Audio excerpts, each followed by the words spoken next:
Qindra qytetarë mbushën sheshin Skënderbeu në Prishtinë për kraje të Ramush Haradinajt.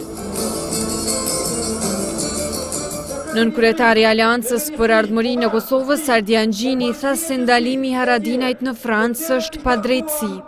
Jam disa çmenun në Beograd, që po dojnë mi majt poplin e vetë, fëmijët e vetë, qytetarët e vetë, më shumë se 30 vjetë në mendësit luftës, në mendësit dhunës.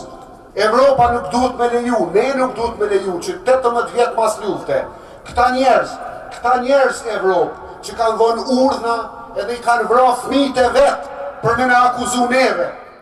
Në protest mori pjesë edhe lideri i nismës për Kosovën, Fatmir Limaj.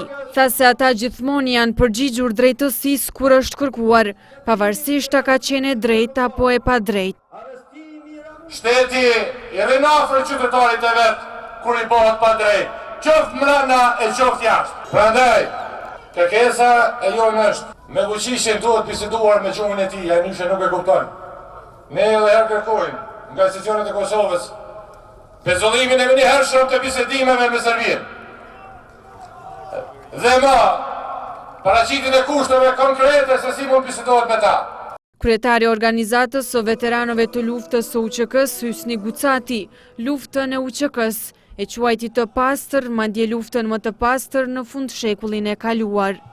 Sot nga këtu u bëjmë thirrje të gjitha shteteve perëndimore që edhe ato të heqin dorë nga ndalimi dhe këta akuza mashtruese të Serbisë ndaj ish pjesëtarëve dhe komandantëve të UÇK-s, sepse ne e dimë dhe jemi të sigurt se kemi bërë luftë e drejtë dhe shërimtare.